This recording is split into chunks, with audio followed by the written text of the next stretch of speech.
नमस्कार दोस्तों और बहुत बहुत स्वागत है आप सभी का आज से शुरू होने वाले इस सीरीज में। आ, ये है जुलाई का महीना और शुरुआत करते हैं हम प्रीलिम्स मेंस और इंटरव्यू तीनों के कंबाइंड सेशन से।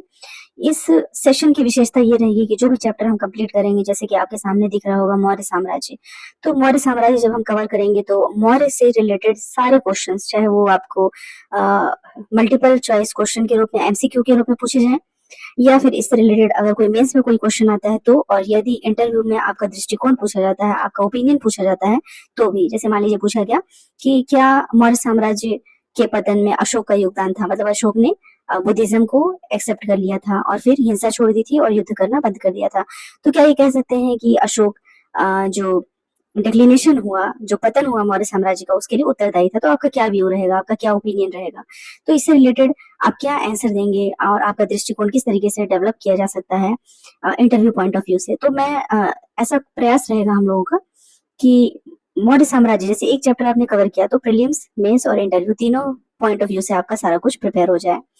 तो दोस्तों स्टार्ट करते हैं आज मौर्य साम्राज्य से। ऐसा कोई भी एग्जाम नहीं है, चाहे वो मल्टीपल चॉइस क्वेश्चन से रिलेटेड हो, मेंस से रिलेटेड हो, व्यापक का कोई परीक्षा हो, या फिर वनडे का कोई एग्जाम हो, या ऑल इंडिया लेवल पे कोई भी एग्जाम हो और उसे मौर्य साम्राज्य से क्वेश्चन ना आए। बहुत इंपॉर्टेंट टॉपिक है और इसीलिए यहीं से स्टार्ट कर रहे हैं। तो डोंट वरी, हर एक चैप्टर कवर होगा और बहुत ही फास्ट तरीके से इसको जो है हम निपटाने की कोशिश करेंगे। तो चलिए स्टार्ट करते हैं। देखिए बिना टाइम वेस्ट किए कि मौर्य साम्राज्य का सबसे पहले ये टाइमिंग दिया हुआ है, देखिए 322 से 185 ईसा पूर्व, 322 से 185 ईसा पूर्व। देखिए आप इंग्लिश मीडियम के हो या फिर हिंदी मीडियम के, दृष्टि जो क्विक बुक है वो दोनों ही मीडियम में अवेलेबल है दोस्तों। और इसका मतलब ये नहीं है कि आपने जिस किताब से पढ़ा है उस किताब को छोड़ करके आप नई बुक खरीदें। चूंकि ये किताब मेरे पास थी इसलिए मैंने इसे पढ़ाया है, और अगर आपके पास मौर्य साम्राज्य किसी भी बुक में है, चाहे वो हिंदी मीडियम हो या फिर इंग्लिश मीडियम, तो वहां से आप इसको देख सकते हैं। तो देखिए मौर्य साम्राज्य 322 ईसा पूर्व से 185 ईसा पूर्व, 322 से 185 ईसा पूर्व तक ये था। और मौर्य वंश से संबंधित जानकारी विभिन्न स्रोतों से मिलती है। देखिए कहाँ किस किस स्रोत से मिलेगी, आप लोग को इतना तो ध्यान ही होगा कि जब भी हम कोई चीज इतिहास के बारे में जानते हैं तो या तो हम बुक पढ़ते हैं, ठीक है, साहित्यिक साक्ष्य, या तो हम बुक पढ़ते हैं, या फिर कई विदेशी विवरण जो विदेशी यात्री आए थे हमारे, वो यहाँ पे आकर के जो भी विवरण लिख के गए हैं, बता के गए हैं, उससे रिलेटेड होता है, या फिर पुरातात्विक साक्ष्य होता है, ठीक है। तीनों में से कोई भी कोई एक सब्जेक्ट होता है, तरीका होता है, जिससे कि हमें ये ज्ञात हो पाता है कि प्राचीन समय में कौन सी घटना घटी है, या फिर कौन सी चीजें जो है कहाँ पे उल्लेख किया गया है जिसका। तो साहित्यिक साक्ष्य में देखते हैं कि अर्थशास्त्र एक किताब है जो कि कौटिल्य की रचना है। पुराण है, हमारे पुराण है, मुद्र राक्षस नाटक है, और बौद्ध और जैन ग्रंथ। देखिए दोस्तों, अगर आपको कोई आंसर में कुछ भी नहीं आ रहा है ना, तो बौद्ध जैन ग्रंथ जरूर लिखिएगा, क्योंकि बौद्ध और जैन ग्रंथ में लगभग सभी ईरा का हम देखेंगे कि सभी साम्राज्य का कुछ न कुछ उल्लेख तो मिलता ही मिलता है। विदेशी विवरण में हम मेगास्थनीज को देखते हैं, स्ट्रैबो को देखते हैं, कर्टियस को देखते हैं, जो कि विदेशी विवरण मौर्य वंश से संबंधित जानकारी देने में देने का सामर्थ्य रखते हैं। इसे मेगास्थनीज के इंडिका बहुत ही ज्यादा इंपॉर्टेंट है, इसको अलग से याद रखिए, बहुत ज्यादा इंपॉर्टेंट है। पुरातात्विक साक्ष्य में हम देखते हैं कि अशोक के अभिलेख बहुत बहुत ज्यादा इंपॉर्टेंट, वेरी इंपॉर्टेंट अभिलेख है इसके 1 2 3। अब देखेंगे कि कहा गया 13 शिलालेख में क्या लिखा है, सेकंड शिलालेख में क्या लिखा है, इस तरीके के क्वेश्चन जो है प्रीलिम्स में आते हैं।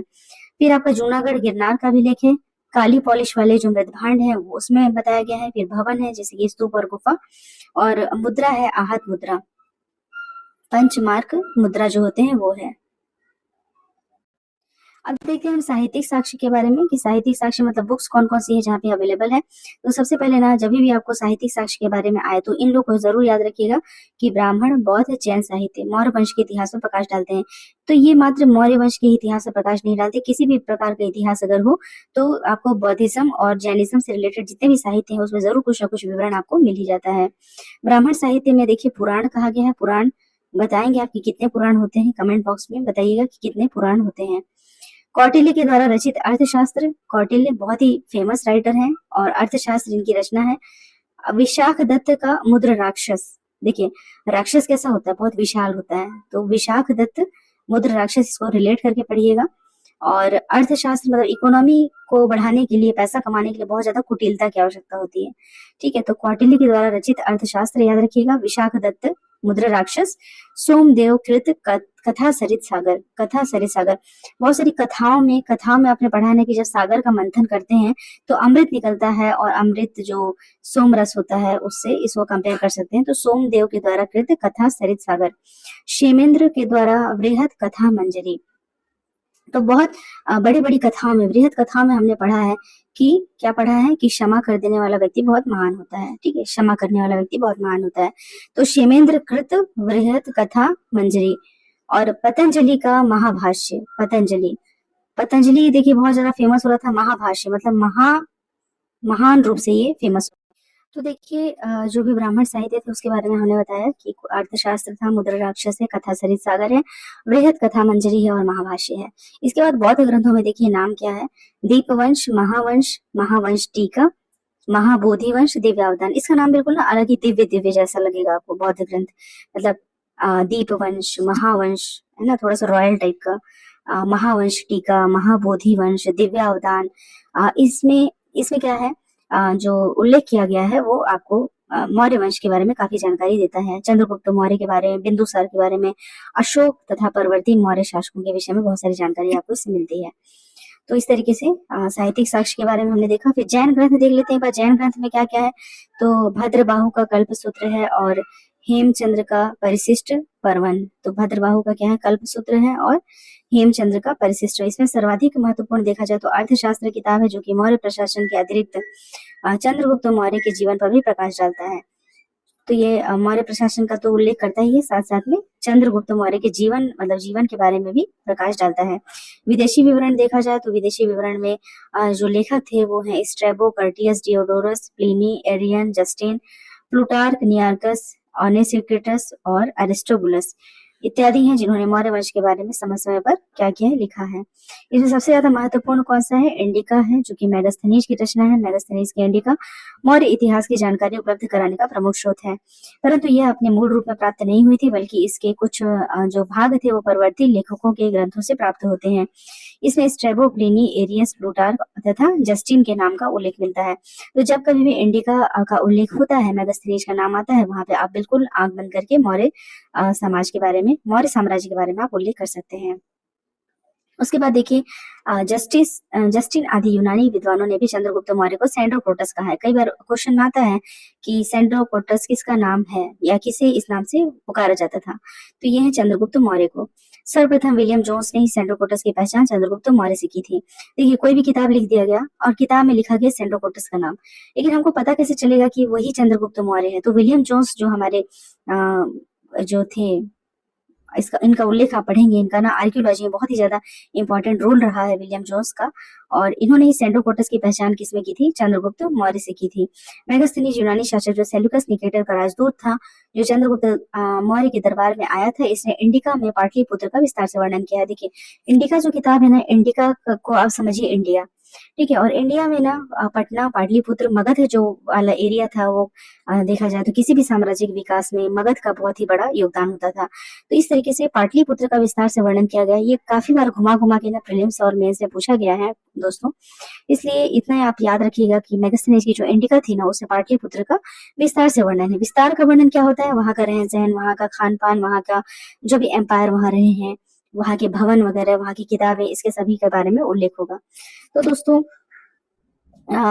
हम ये चैप्टर पढ़ रहे हैं ना, चैप्टर पढ़ रहे हैं और पैराग्राफ वाइज पढ़ रहे हैं, इसलिए कि पहले एक बार हमको कहानी क्लियर हो जाए, फिर अभी आप क्वेश्चन करेंगे ना तो उससे समझ में आएगा कि क्वेश्चन कहाँ से आते हैं और किस प्रकार से पूछा जाता है, तो ये और ज्यादा आपको क्लियर हो जाएगा। पुरातात्विक साक्ष्य देखते हैं। पुरातात्विक साक्ष्य में अशोक के अभिलेख बहुत ही ज्यादा महत्वपूर्ण है, क्योंकि इनसे अशोक के शासनकाल की समस्त जानकारी आपको मिल जाती है। तो अशोक के 40 से भी अधिक अभिलेख मिले हैं दोस्तों, और कहाँ कहाँ मिले हैं, कई बार प्रीलिम्स में आता है, भारत, पाकिस्तान और अफगानिस्तान के विभिन्न भागों में ये प्राप्त हुए हैं। अशोक के अभिलेखों के अतिरिक्त शक महाक्षत्रप रुद्र दमन का जो जूनागढ़ अभिलेख है, वह भी मौर्य इतिहास के विषय में जानकारी प्रदान करता है। मौर्यकालीन इतिहास की जानकारी काली पॉलिश वाले, देखिए काली है ना, ब्लैक पॉलिश वाले मृदभांड तथा चांदी व तांबे के जो पंचमार्क यानी कि आहत सिक्के होते हैं, उससे भी जानकारी मिलती है। पंचमार्क वाले सिक्के बहुत ही ज्यादा इंपॉर्टेंट होते हैं दोस्तों, ये हर एम्पायर में आपको मिलेंगे। और तरह तरह के सिक्के जो है हर एम्पायर में चलाए गए हैं, उससे रिलेटेड क्वेश्चन आता है। सीजीजीएस में भी जब आप हिस्ट्री वाला पोर्शन पढ़ेंगे तो वहां पे भी आपको इसका उल्लेख मिलेगा।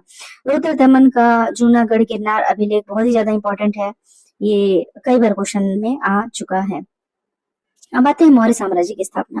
देखिए, मौर्य साम्राज्य 4वीं शताब्दी ईसा पूर्व मगध के जो नंद वंश के शासक थे घनानंद का शासन था। साक्ष्यों से पता चला है कि घनानंद एक क्रूर और अत्याचारी शासक था। देखिए, घनानंद के बारे में जाने रहिए, क्योंकि ना यहीं पे होता है ईगो क्लैश। किसका होता है आगे चल के हम देखेंगे कि चाणक्य जो कि एक क्या कहा जाएगा जिसको रूल मतलब कि रूलर को बनाने वाले, शासकों के निर्माता जिनको कहा जाता है, वो चाणक्य को कहा जाता है। और चाणक्य जिस भी व्यक्ति को चाहते थे और मतलब उनका अगर हाथ कहीं हो जाए किसी के ऊपर, किसी का साथ अगर वो दे दें तो वो बड़े से बड़ा एम्पायर या साम्राज्य खड़ा कर सकता था। उनके साथ घनानंद का हो गया था ईगो क्लैश। ठीक है, ईगो क्लैश मतलब घनानंद ने कुछ अपमानजनक बातें कह दी थी और कुछ इनको थोड़ा सा दुख पहुंचाया था, जिसके कारण उन्होंने ये ठान लिया था कि घनानंद का शासन अब बिल्कुल से समाप्त कर दिया जाएगा। तो घनानंद का शासन कहाँ चल रहा था? 4वीं शताब्दी ईसा पूर्व में मगध में चल रहा था। कहानी जैसा सुनिएगा, बिल्कुल याद हो जाएगा आपको, कभी आपको मतलब भूलेगा ही नहीं, इस तरीके का है ना। तो मौर्य वंश के संस्थापक हम किसको कह रहे हैं? घनानंद को तो नहीं कह रहे ना, हम तो कह रहे हैं चंद्रगुप्त मौर्य को। ठीक है, क्यों कह रहे हैं? इसलिए कह रहे हैं क्योंकि वो जो चंद्रगुप्त मौर्य थे ने अपने राजनीतिक गुरु चाणक्य के साथ मिलकर इसी नंदवंशीय शासक घनानंद को पराजित किया था और मगध में मौर्य वंश की स्थापना की थी। इसकी राजधानी पाटलिपुत्र में थी।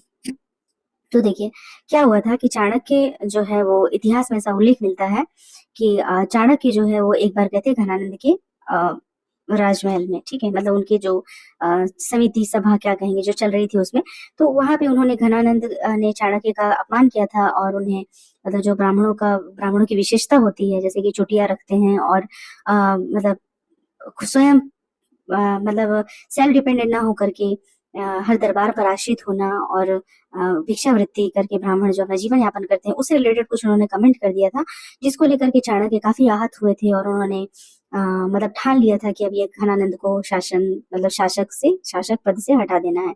उसके बाद उन्होंने साथ दिया चंद्रगुप्त मौर्य का। ये बचपन से ही मतलब इसको ना बचपन से ही ट्रीट कर रहे थे चाणक्य, बचपन से ही ना उन पर मेहनत करना वो स्टार्ट कर देते हैं। उन्हें बहुत ही प्रतिभाशाली युवक लगता है चंद्रगुप्त मौर्य। आगे हो सकता है कि इस चैप्टर में इसका वर्णन भी हो, पर मुझे जो कहानी याद आ रही है वो मैं ये बता रही हूँ कि उसको बचपन से ही इन्होंने क्या किया, एक राजा के रूप में डेवलप करना शुरू कर दिया और इस तरीके से राजनीतिक गुरु बन गए वो। और चंद्रगुप्त मौर्य के हाथों से घनानंद की मृत्यु होती है और एक नया वंश जो कि है मौर्य वंश के रूप में ये सामने आता है। इसलिए कहा गया है कि चंद्रगुप्त मौर्य मौर्य वंश का प्रथम राजा और संस्थापक था और उसकी माता का नाम मूर था। इसे देखिए दोस्तों, कभी कभी ये मूर वंश भी कहलाता है, फिर मौर्य वंश भी कहलाता है। तो मूर का नाम कहाँ से पड़ा? उसकी माता का नाम मूर था, इसलिए मौर्य वंश पड़ा। और मौर्य वंश किस वर्ण के थे ये काफी बार आता है, तो इसको लेकर के इतिहासकारों में मतभेद है, क्योंकि इसको क्षत्रिय भी कहा गया है, कई लोग ब्राह्मण भी कहते हैं। और इससे प्रमाणिक तो कुछ भी ऐसा मिलता नहीं है, लेकिन फिर भी क्षत्रिय वर्ण इसको माना जा सकता है। प्रमुख शासक कौन था? तो देखिए, तो पहला तो यही था चंद्रगुप्त मौर्य, क्योंकि 322 ईसा पूर्व से 298 ईसा पूर्व मौर्य वंश का संस्थापक था ये। देखिए, हम यहाँ पे सबसे पहले चैप्टर में पढ़े थे कि मौर्य साम्राज्य चलता है 322 से 185 ईसा पूर्व। तो 322 से कहानी स्टार्ट हो गई है दोस्तों। देखिए, मेरा ये जो बुक है ना, ये काफी थोड़ा सा रंग बिरंगा हो गया है और बहुत सारे वो हैं।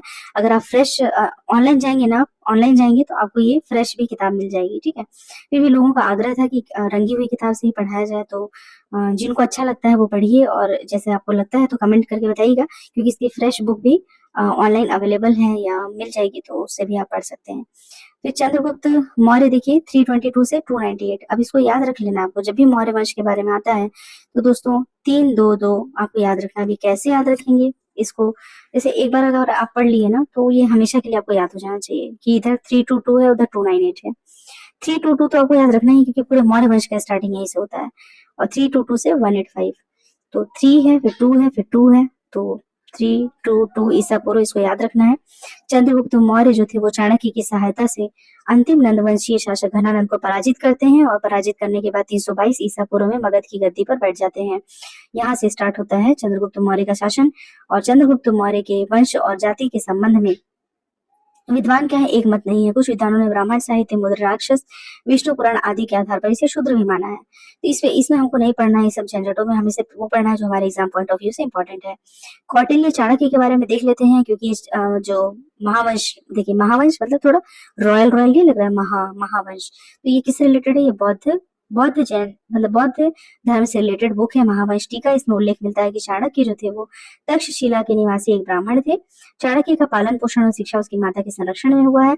मुद्र राक्षस में कहा गया है कि राजा नंद ने भरे दरबार, देखिए जो मैंने कहानी बताई थी उसका उल्लेख यहाँ पे थोड़ा सा किया हुआ है कि राजा नंद ने भरे दरबार में चाणक्य को उसके सम्मानित पद से हटा दिया था और उसे दरबार में दिया गया था। इस पर चाणक्य ने शपथ ली थी कि वह उसके परिवार तथा वंश को समूल नष्ट करके नंद से बदला लेंगे। बृहद कथा कोश के अनुसार चाणक्य की पत्नी का नाम यशोमती था। चंद्रगुप्त एवं चाणक्य ने मिलकर नंद वंश का उन्मूलन कर मौर्य वंश की नींव डाली। देखिए इस कहानी का इंपॉर्टेंस क्या है, ये कहीं एग्जाम में थोड़ी आएगा। ये आपको कब याद आएगा कि अगर पूछा जाता है कि पहला शासक कौन था मौर्य वंश का, तो चंद्रगुप्त मौर्य था। किसको मार के आया, तो घनानंद को मार के आया। घनानंद कौन थे, तो नंद वंश के शासक थे। और घनानंद को मारने में किसने हेल्प किया था, तो चाणक्य ने हेल्प किया था। चंद्रगुप्त मौर्य की सहायता से नंद वंश का उन्मूलन करके मौर्य वंश की नींव डाली थी, इसलिए ये इंपॉर्टेंट है। फिर देखिए बौद्ध एवं जैन ग्रंथ के अनुसार चंद्रगुप्त मौर्य क्षत्रिय था। अधिकांशतः विद्वान इसी से सहमत है, तो अधिकांशतः विद्वान सहमत है तो हम भी सहमत होंगे, हमारा व्यू कोई अलग नहीं रहेगा। चंद्रगुप्त मौर्य का साम्राज्य देखिए कहाँ से कहाँ तक फैला था, तो ये देखिए डायग्राम आप देख रहे हैं यहाँ पे, जहाँ पे मौर्य साम्राज्य का पूरा विस्तार के बारे में बताया गया। ये एनसीईआरटी का है। देखिए दोस्तों, दृष्टि की जो क्विक बुक है ना, उसमें मैक्सिमम डायग्राम जो है एनसीईआरटी से लिए गए हैं, इसलिए ये दोनों का मिक्सचर है ये किताब। मतलब एनसीईआरटी के भी काफी चीजें कवर करता है और साथ में आपको जो अन्य ऑथेंटिक बुक है एक सारांश जैसा ही बना देता है। तो प्रीलिम्स और मेंस और इंटरव्यू से रिलेटेड कोई भी चीज आपको पढ़ना है तो आप एक ही किताब से कवर कर सकते हैं। अब देखिए यहाँ पे क्या बोला है कि चंद्रगुप्त मौर्य का साम्राज्य ईरान फारस, देखिए ईरान मतलब इधर फारस की खाड़ी, अभी आप लोग पढ़े ना हॉर्मुज स्ट्रेट, फारस की खाड़ी। हमारा व्यापार आज से नहीं हो रहा है ईरान से दोस्तों, काफी पहले से हो रहा है ईरान से, इसलिए ना थोड़ा सा हम क्या है भावुक भी हैं। ईरान में जो हो रहा था उसको लेकर के हमारी जनता का काफी समर्थन मिला। तो चंद्रगुप्त मौर्य का साम्राज्य देखिए ईरान फारस की खाड़ी, जहां हम हॉर्मुज स्ट्रेट पढ़े थे, वहां से लेकर के बंगाल तक, बंगाल कहाँ है दोस्तों, ठीक है बंगाल तक, और उत्तर में कश्मीर से लेकर के, कश्मीर वाला एरिया, उत्तर में कश्मीर से लेकर के दक्षिण में उत्तरी कर्नाटक मैसूर तक फैला हुआ था। तो ये इस तरीके से इसका डायग्राम है जो कि चंद्रगुप्त मौर्य का साम्राज्य बताता है। और चंद्रगुप्त मौर्य ने तत्कालीन यूनानी शासक सेल्यूकस निकेटर को पराजित किया था और संधि हो जाने के पश्चात सेल्यूकस ने चंद्रगुप्त से 500 हाथी के बदले में एरिया, हेरात, अराकोसिया, कंधार, जेडोसिया, बलूचिस्तान और परोपेनिस दाई, काबुल के क्षेत्रों का कुछ भाग सौंपा और अपनी पुत्री हेलेना का विवाह चंद्रगुप्त से किया। इस वैवाहिक संबंध का विवरण हमें सिर्फ एपियानस नामक यूनानी ही देता है। देखिए एक आपको याद आता होगा, कोई सीरियल आपने चंद्रगुप्त करके एक सीरियल आता था पहले, दूरदर्शन पे आता था, उसमें हेलेना के बारे में काफी विस्तार से मतलब बताया था कि किस तरीके से चंद्रगुप्त मौर्य जो तत्कालिक यूनानी शासक थे सेल्यूकस निकेटर को पराजित करते हैं और संधि हो जाती है। तो संधि होने के बाद जो है सेल्यूकस क्या करते हैं कि चंद्रगुप्त से 500 हाथी ले लेते हैं, 500 हाथी, और उसके बदले में एरिया, ये काफी सारे जो एरिया है ना उनको सौंप देते हैं, जैसे कि कंधार दोस्तों अफगानिस्तान का भाग है, गांधार जिसे कहा जाता है। जेडोसिया बलूचिस्तान आप जान ही रहे हैं, बलूचिस्तान जो भी धुरंधर मूवी आई थी पूरे बलूचिस्तान पे ही बनी हुई है, बलूचिस्तान वाला ही एरिया उसमें दिखाता है धुरंधर मूवी में। तो वो वाला एरिया हो गया आपका, कंधार वाला एरिया हो गया, काबुल वाला एरिया हो गया, ये सब क्या है उसको सौंप देते हैं और अपनी पुत्री का जो हेलेना थी उसका विवाह चंद्रगुप्त से कर देते हैं। तो ये कहानी इसलिए याद रहेगी कि कभी अगर वैवाहिक संबंध से रिलेटेड तो क्वेश्चन नहीं आते हैं, लेकिन फिर भी किस तरीके से किसी राजा के बारे में अगर पूछा जाता है कि उसने अपने साम्राज्य को कैसे विस्तारित किया, तो युद्ध तो एक है ही, लेकिन उसके साथ साथ अगर आपका संबंध अच्छा है, धार्मिक आप प्रचार प्रसार करते हैं या फिर वैवाहिक संबंधों का विस्तार करते हैं, तो वो भी एक कारण आता है। तो उसमें एग्जाम्पल अगर लिखना हुआ तो आप लिख सकते हैं कि जिस तरीके से हेलेना से विवाह कर लेते हैं चंद्रगुप्त मौर्य और फिर अपने साम्राज्य का क्या करते हैं, विस्तार करते हैं। गंधार तक चले गए, कंधार तक चले गए, इधर बलूचिस्तान वाला एरिया उन्होंने ले लिया। फिर सेल्यूकस ने अपने राजदूत मेगस्थनीज, अब देखिए मेगस्थनीज कहाँ से आया था, वो सेल्यूकस का क्या था, राजदूत था। तो जितना इंटरेस्ट सेल्यूकस को था, भाई वो अपनी बेटी का विवाह कर रहा है, तो उसका राजदूत मेगस्थनीज को भी तो इंटरेस्ट होगा ना, तो उस दरबार में आ जाता है कि चलो ठीक है, तुम्हारी बेटी का विवाह कर दिए हैं, अब थोड़ा बहुत देखभाल, मतलब मेगास्थनीज क्या करेगा, थोड़ा बहुत नजर भी रखेगा। और वो मतलब वो तो दूसरा उद्देश्य हो गया, लेकिन उन्होंने अपनी किताब जो इंडिका लिखी थी वो मौर्य दरबार में काफी समय तक था। और भारत में रहकर ना जितना भी देखता है, वो सुनता है, जितना अनुभव करता है, वो सभी चीजों को इंडिका नामक अपनी पुस्तिका में लिख देता है। फिर हम आगे बढ़ते हैं दोस्तों, तो आगे देखते हैं कि बंगाल पर चंद्रगुप्त मौर्य की विजय के बारे में जानकारी हमको महास्थान अभिलेख से मिलती है, और इसकी दक्षिण भारत की विजय के विषय में जानकारी तमिल ग्रंथ आहना नूर और मुरना नूर तथा अशोक के अभिलेखों से मिलती है। ये जितना भी ना मैंने अंडरलाइन किया है या गोला कर दिया पढ़ते समय, इसको 2-3 बार आप पढ़ेंगे तो ये आपको मतलब रिवाइज हो जाएगा। देखिए, यूनानी लेखकों ने ये आया था एक बार क्वेश्चन कि पाटलिपुत्र को ना पाली ब्रोथा कहा जाता है, ये कहाँ पे उल्लेख है, तो ये भी मेगास्थनीज इंडिका। मैंने आपको बताया, इंडिका मतलब इंडिया मान लीजिए आप, और इंडिया मतलब पाटलिपुत्र, ठीक है, पटना, क्योंकि वहीं से क्या होता है, मगध साम्राज्य का उदय होता है, विस्तार होता है, और देखा जाए तो पूरे भारत के लिए वो काफी ऐतिहासिक है। तो इस तरीके से आप इसको ना, इंडिका को आप याद रखिएगा, इंडिया से, इंडिया को पाटलिपुत्र से, और पाली ब्रोथा इसी का नाम है, ठीक है। सौगोरा ताम्रपत्र गोरखपुर तथा महास्थान अभिलेख बांग्लादेश। अब महास्थान पूछेगा तो आपको पता रहेगा बांग्लादेश में है, और सौगोरा पूछता है तो गोरखपुर में है। ये दोनों कहाँ से रिलेटेड है, चंद्रगुप्त मौर्य संबंधित है। अब प्रीलिम्स का क्वेश्चन देखिए, बहुत सारा क्वेश्चन कवर करते जा रहे हैं, तो अब ये सब ना खोज खोज के यहीं से क्वेश्चन लाते हैं ये लोग, नया नया क्वेश्चन, ठीक है। तो सौगोरा ताम्रपत्र पे तो क्वेश्चन मैंने देखा हुआ है, और महास्थान अभिलेख बांग्लादेश के बोगरा जिले चंद्रगुप्त मौर्य से संबंधित है। ये अभिलेख अकाल के समय किए जाने वाले राहत कार्यों के संबंध में विवरण देते हैं। अर्थशास्त्र देखिए, अर्थशास्त्र जो है कौटिल्य चाणक्य के द्वारा रचित अर्थशास्त्र प्राचीन भारतीय राजनीति का प्रसिद्ध ग्रंथ है, और इसमें चक्रवर्ती सम्राट राजा के कर्तव्य, विस्तृत कर प्रणाली और सामाजिक स्थिति पे प्रकाश डाला गया है। देखिए, अभी तक हमने पढ़ा था कि अर्थशास्त्र किसकी रचना है, चाणक्य की रचना है, और इसमें लिखा क्या गया है, अर्थशास्त्र लगता है इकोनॉमी से रिलेटेड होगा, लेकिन ये किससे रिलेटेड है, भारतीय राजनीति से रिलेटेड है।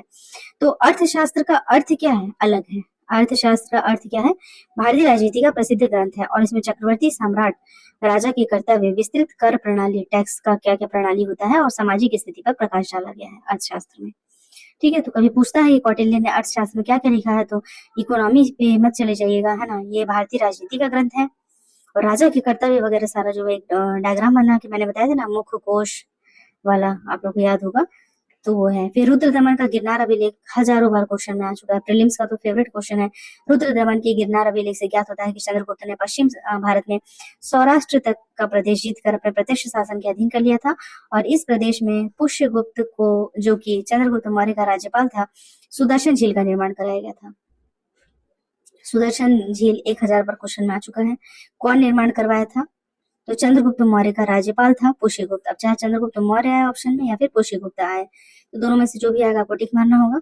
और ये रुद्र दमन के गिरनार अभिलेख से पता चलता है। ये सब पता किसे चलता है, रुद्र दमन के गिरनार अभिलेख से पता चलता है। ये वाला जो है ना 4 से 5 क्वेश्चन इस पैराग्राफ में कवर होते हैं, और सभी लगभग हर एग्जाम में आ चुके हैं। चंद्रगुप्त मौर्य क्या था, जैन धर्म अनुयायी था दोस्तों। देखिए, जैन धर्म अनुयायी था। उसने अपने जीवन के अंतिम चरण में पुत्र पक्ष में सिंहासन छोड़कर जैन मुनि भद्रबाहु याद रखिएगा, से जैन धर्म की दीक्षा ली, और श्रवण बेलगोला कर्नाटक में जाकर के 298 ईसा पूर्व में उपवास के द्वारा शरीर को त्याग दिया, और इसे क्या कहा जाता है, संलेखना या संथारा कहा जाता है इसको। इस तरीके से शरीर को त्यागने को क्या कहा जाता है, संलेखना या संथारा। तो कौन सा शासक था जिसने की संलेखना के द्वारा अपना शरीर त्याग दिया, या फिर जैन धर्म का अनुयायी था चंद्रगुप्त मौर्य, यहाँ से आपको पता चलता है। इस पैराग्राफ का एक एक अक्षर इंपॉर्टेंट है, कभी ना कभी प्रीलिम्स में आ चुका है दोस्तों, इसलिए इसको छोड़ा नहीं जा सकता। प्रीलिम्स की बात होती है तो ये यूपीएससी से लेकर के हर स्टेट पीसीएस की बात कही जा रही है। इवन वनडे एग्जाम जितने होते हैं उसमें भी ये सारे क्वेश्चन रिपीट हो चुके हैं। आप पीवाईक्यू देखेंगे घटना चक्र का, तो आपको बिल्कुल पता चल जाएगा कि ये सारे क्वेश्चन कब कब आए हुए हैं। एक बार थोड़ा सा मैप देख लेते हैं दोस्तों। मैप मतलब ये नाम थोड़ा सा देख लेते हैं कि इससे रिलेटेड ही था, जैसे कि मानसहरा का नाम हमने कई बार सुना है। देखिए, मानसहरा, फिर शाहबाजगढ़ी, तक्षशिला, ये सब मौर्य साम्राज्य। कंधार देखिए, ठीक है, कलसी, टोपरा का भी लेके याद है, मेरठ, लुम्बिनी जहाँ पे जन्म ही हुआ था उनका, भगवान बुद्ध का। उज्जैन देखिए, गिरनार जो कि गुजरात से रिलेटेड है। फिर गुज्जर, कौशाम्बी, इधर रूपनाथ है, इलाहाबाद है, पाटलिपुत्र है। लौरिया देखिए, नंदन राज का जो वो है स्तंभ वगैरह होता है, अरे राज का हो गया। रामपुरवा का अभिलेख, ये अभिलेख बहुत ज्यादा फेमस है। सुपारा, सन्नीति देखिए, यहाँ पन, गुर्रिया, कलिंग, धौली, जौगढ़, मस्की, मस्की का अभिलेख बहुत ज्यादा इंपॉर्टेंट है, बहुत ही ज्यादा आता है। ये यहीं पे अशोक को क्या कहा गया था? प्रियम, बताइएगा। मतलब कि भगवान को प्रिय, है ना, देवानाम प्रिय, देवानाम प्रिय, ठीक है। फिर यहाँ पे येरागुड़ी का है, ब्रह्मगिरी का अभिलेख है। तो इस तरीके से ये पूरा आप देख सकते हैं, ठीक है। अभिलेखों की प्राप्ति से और महत्वपूर्ण नगर के बारे में बताया गया। चंद्रगुप्त मौर्य का देखिए मूल्यांकन करते हैं कि वो एक महान विजेता था, साम्राज्य निर्माता था, बिल्कुल, क्योंकि मौर्य साम्राज्य की स्थापना इसने घनानंद कुमार की। तो एक महान विजेता था, साम्राज्य निर्माता था और कुशल प्रशासक था। चंद्रगुप्त की प्रशासनिक योग्यता अपने समय में उत्कृष्ट थी। मौर्यों की प्रशासनिक व्यवस्था कालांतर की सभी भारतीय प्रशासनिक व्यवस्थाओं का आधार कही जा सकती है। यह बहुत कुछ चंद्रगुप्त की रचनात्मक प्रतिभा तथा उसके गुरु एवं प्रधान कौटिल्य की राजनीतिक सूझबूझ का ही परिणाम थी। मतलब अकेले की बात नहीं थी, चाणक्य अगर नहीं होते तो शायद ये मुश्किल होता। तो जैन धर्म के मतानुसार चंद्रगुप्त एक राजर्षि था। उसने जीवन के अंतिम दिनों में सुख वैभव त्याग कर जैन परंपरा के अनुसार मृत्यु का वर्ण किया। अभी हमने देखा संलेखना के द्वारा शरीर का त्याग कर दिया। आइए बिंदुसार पे क्वेश्चन आ चुका है, ठीक है। चंद्रगुप्त मौर्य का उत्तराधिकारी, मतलब कि अब देखते हैं चंद्रगुप्त मौर्य का जो पुत्र था वो कौन था? बिंदुसार। देखिए चंद्र बिंदु, ऐसे याद रखिए, चंद्र बिंदु, ठीक है। कभी अगर कंफ्यूजन होता है इस रिलेटेड तो याद रखिए चंद्र बिंदु। तो चंद्र का बेटा कौन होगा? बिंदुसार। इसको कभी आप नहीं भूलेंगे, चंद्र बिंदु। तो चंद्र का बेटा कौन होगा? बिंदुसार। एकदम कंफ्यूज नहीं हो रहा कि बिंबिसार है कि पता नहीं कौन है, कैसे याद रखें, एकदम बिंदु, चंद्र बिंदु को याद ही रखना है। तो चंद्रगुप्त मौर्य का बेटा हो गया आपका बिंदुसार, जिसको कि अमित्र घात के नाम से भी जाना जाता है, जिसका अर्थ होता है शत्रु का विनाशक। शत्रु का विनाशक, देखिए शंकर जी के जटा पे अगर आप देखते हैं तो क्या है? चंद्र बिंदु, ठीक है। और विनाशक के रूप में जाना जाता है शंकर जी को। तो अमित्र घात मतलब कि शत्रु विनाशक, इसको आप यहाँ से कोरिलेट कर दीजिए, आपको याद हो जाएगा बिंदुसार के बारे में, अमित्र घात। बिंदुसार को वायु पुराण, भद्र सार तथा जैन ग्रंथों में सिंह सेन कहा गया है। सिंह सेन, तो सिंह भी क्या करता है? गर्जना करता है और शत्रु का विनाश कर देता है। तो अमित्र घात कहें या सिंह सेन कहें या शत्रु विनाशक कहें, ये सब कौन है? ये एक ही है, कौन? बिंदुसार। ये है चंद्र बिंदु। ये इसको आप यहाँ से याद कर लीजिए। आज के बाद आपको कभी इसको देखने की जरूरत नहीं पड़ेगी, अगर आप ध्यान से सुन रहे हैं तो। अगर कुछ काम करते करते सुन रहे हैं डिस्टर्ब होके तो आपको याद ही नहीं होगा कभी, ठीक है, कभी याद नहीं होगा। लेकिन अगर आप बिल्कुल कंसंट्रेट होकर के सुन रहे होंगे, देख रहे होंगे, तो आज के बाद मुझे नहीं लगता कि कभी कंफ्यूजन होगा कि चंद्रगुप्त मौर्य का बेटा कौन था और अमित्र घात और सिंह सेन ये सब किसके नाम है, कभी भी नहीं होगा। स्ट्रेबो के अनुसार देखिए सीरिया का शासक एंटियोकस प्रथम ने डायमेकस नामक एक राजदूत बिंदुसार के दरबार में भेजा था, जो कि मैगस्थनीज का उत्तराधिकारी माना जाता है।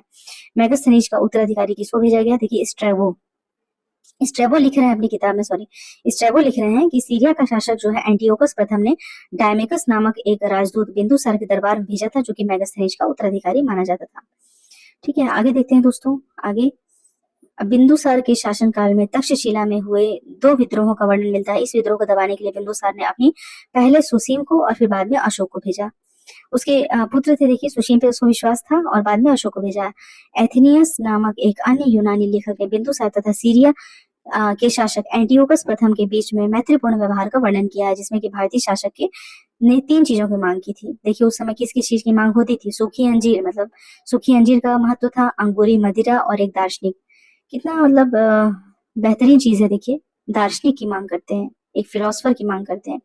ये कितना जरूरी है एक समाज में दोस्तों, जिस तरीके से एथिकल लॉस हो रहा है, नैतिकता का मतलब बिल्कुल से पतन होते जा रहा है।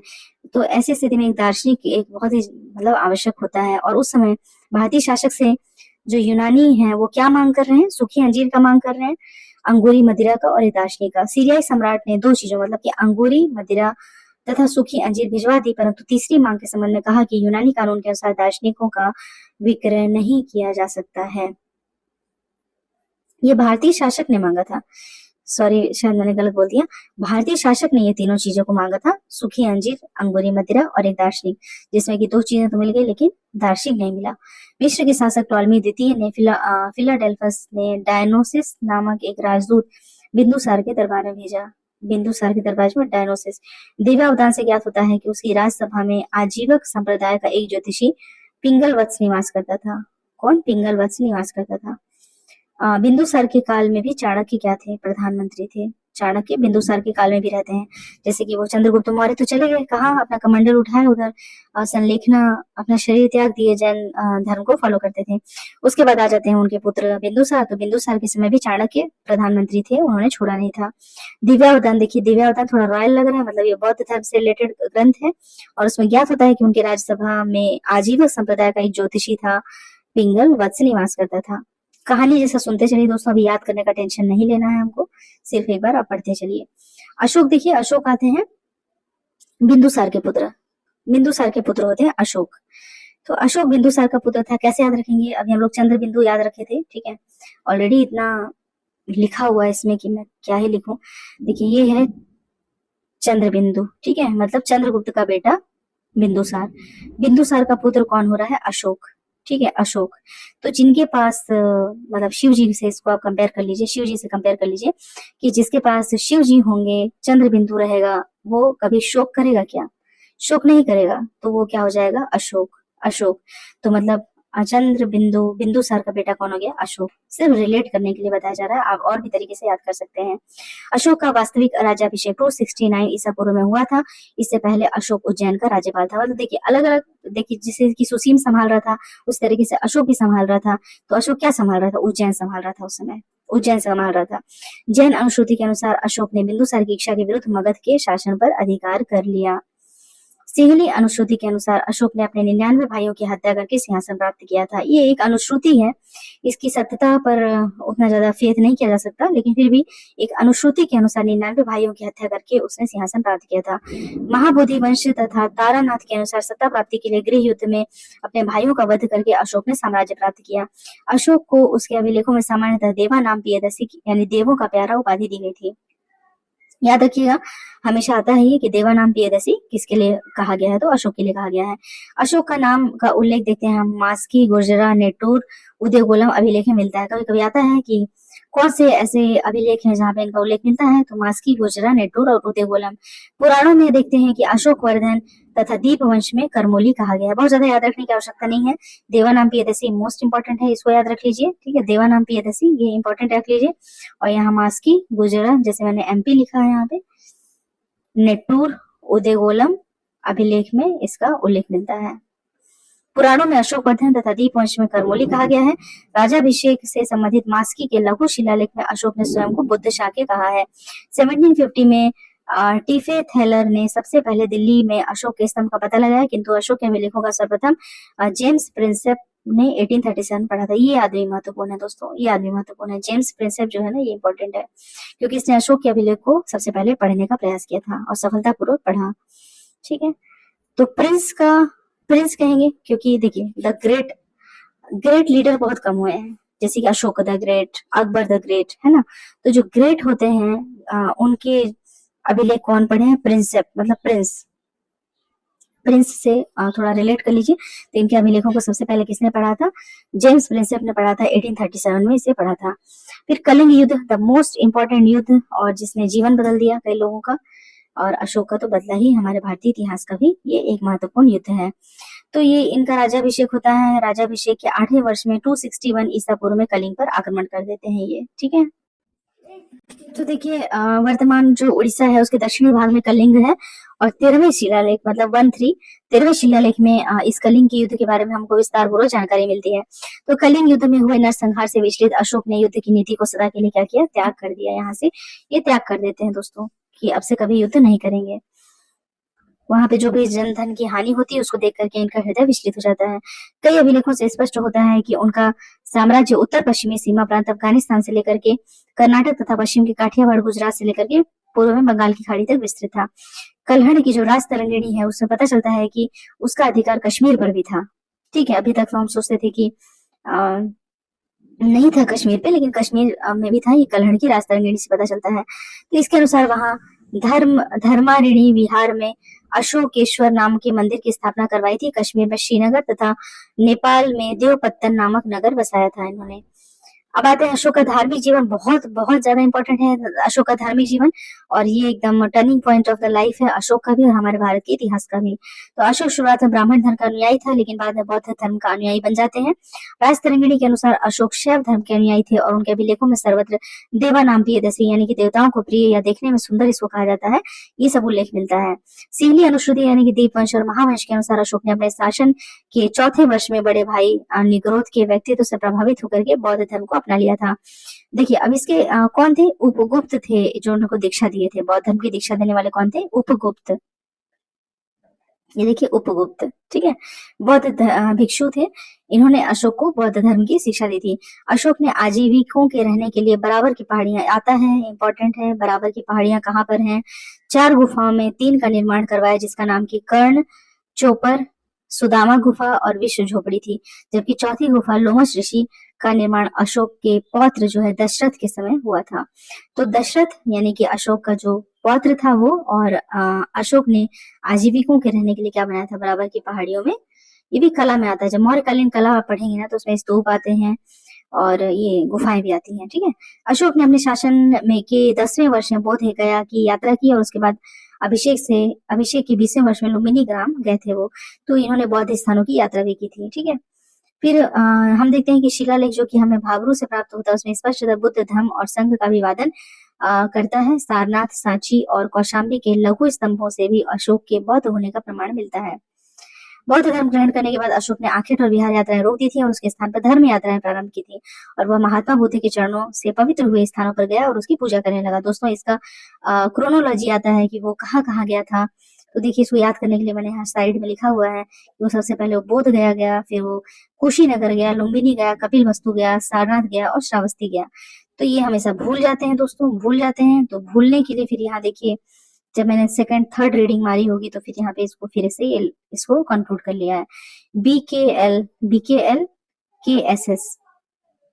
अब आप इसको कैसे याद करेंगे आपके ऊपर है कि BKL और KS स्क्वायर, ठीक है।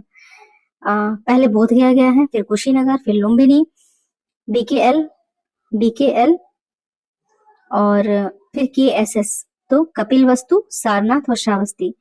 सारनाथ, श्रावस्ती तो श्रव से भी एंड में आता है तो इसलिए यहाँ कंफ्यूजन नहीं होता, श्रावस्ती।